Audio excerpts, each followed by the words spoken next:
Hey everyone, Beardo Bloggins here.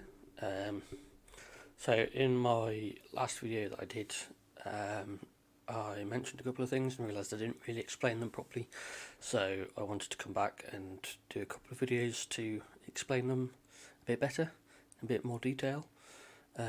So yeah, the first one, I'm going to do them as two videos just so I can go in a bit more in depth into the subject and talk about them for a bit longer. So the first one is this one's going to be about executive dysfunction. I briefly talked about it, but not very well. So a little bit longer video. This one, go in a bit more detail.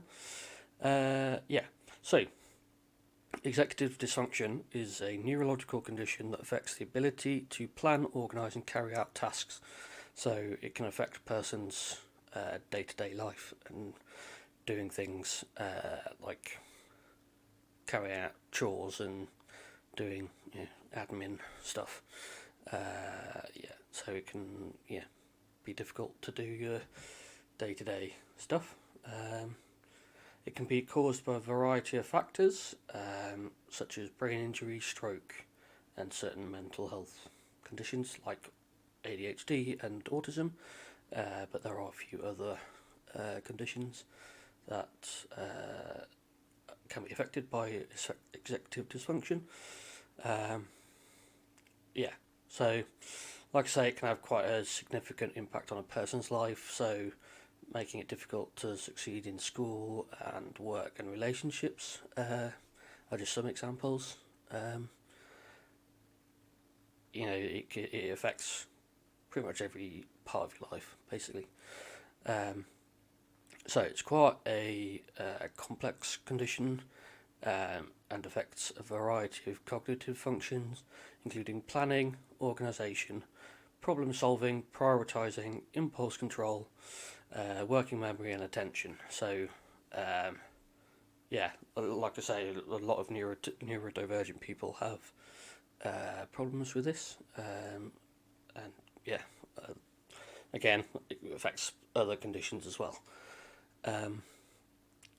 People with executive dysfunction have difficulty with tasks such as setting goals, breaking down tasks into smaller steps, staying on task, managing time, following instructions, multitasking, and making decisions. So it can, it really does affect quite a wide variety of things. And those are just a few examples. Again, a lot of neurodivergent people struggle with those sorts of things. But executive dysfunction can also lead to problems with emotional regulation, social skills, and self-care. This was something I was kind of told when I was diagnosed with autism, or Asperger's syndrome as it was. Not allowed to call it that anymore, but anyway, those were kind of three quite common things that I was told I would struggle with. Emotional regulation, I probably struggle with being able to verbalise and control how I feel, probably. It's quite a big one. And being able to express what I feel is probably definitely one. Social skills, probably could do the work on. Self-care,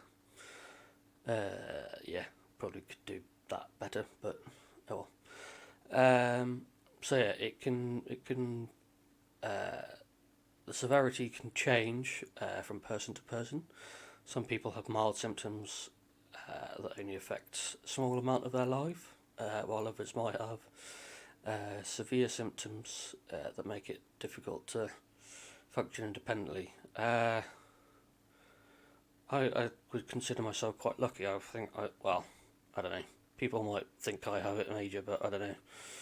I don't know. I seem to function okay, I think. Other people might have different opinions on that matter, but oh well. As I sort of touched on, causes of executive dysfunction are varied, but it's not always the same in each person. It's not always known either. But yeah, like I say, brain injury, stroke, a traumatic brain injury even, and then certain health conditions such as ADHD, autism and OCD, obsessive compulsive disorder, also Alzheimer's and Parkinson's disease are just another example. Yeah, so it's quite a neurological condition. Also, it can be caused by certain medications such as sedatives and tranquilizers. They have quite a substantial effect on the brain. So yeah, they can make it difficult to function. So the symptoms vary from person to person, but can include difficulty planning and organising, prioritising tasks, staying on tasks, managing time. That's a big one for me. I suck at managing my time. Following instructions, multitasking, making decisions, controlling impulses. Again, emotional regulation and social skills and self-care. I think from that list, multitasking. I mean, trying to read and look down the camera at the same time is difficult for me. As you can tell, I'm reading from a script, so trying to look down the camera and read at the same time is difficult. Impulses, like I said earlier, are definitely an impulse snacker and an impulse buyer. Those are definitely some things I struggle with. Managing time as well. I'm usually late for most things because I think, that'll only take me a couple of minutes, and then I find something else that'll only take me a couple of minutes, and it goes on and on and on and on. And then, basically I end up faffing and procrastinating. So, anyway, moving on. There is no single test that can diagnose executive dysfunction, and a doctor will typically diagnose executive dysfunction based on a combination of factors, including medical history, physical exams, and neuropsychological evaluation. As I kind of touched on, there are kind of multiple causes of, I don't want to call it ED because ED is something else, executive dysfunction. And it can be picked up by a sort of series of tests, sort of looking into a person's cognitive abilities, and these can identify areas of weakness that may be related to executive dysfunction. So, are there any treatments?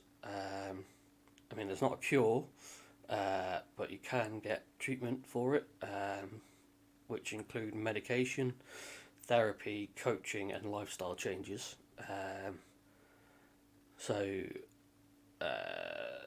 The medication helps by helping with impulsivity and difficulty controlling emotions. It's not a cure, but they can help. Like for example, I'm on what am I on? Antidepressants. I'm going to be on ADHD medication soon. Fingers crossed that happens soon. Kind of see how we go. So therapy help develop coping mechanisms and strategies for managing the symptoms. So I think some people suggest CBT and things like that, cognitive behavioural therapy and things like that, and it can sort of help understand the condition and maybe develop self-advocacy skills. Get my teeth in. Coaching can provide people with executive dysfunction with the support and guidance they need to succeed in schoolwork and relationships. I don't really feel like this is something I've had in my life particularly. I think when I was diagnosed as Asperger's, I don't know if I was ever diagnosed with executive dysfunction. That kind of came later on in life, I think. Yeah, I think as I grew up and started being a bit more independent, it's probably when the dysfunction started, I would say. So yeah. So other than that, lifestyle changes can help improve symptoms. So diet, exercise, getting enough sleep. Not well. Let's just say I need to work on all of those. I think. Although I have lost 7 pounds since January, so it's a good start, but still a way to go. And sleep, yeah, sleep's better-ish. Yeah, so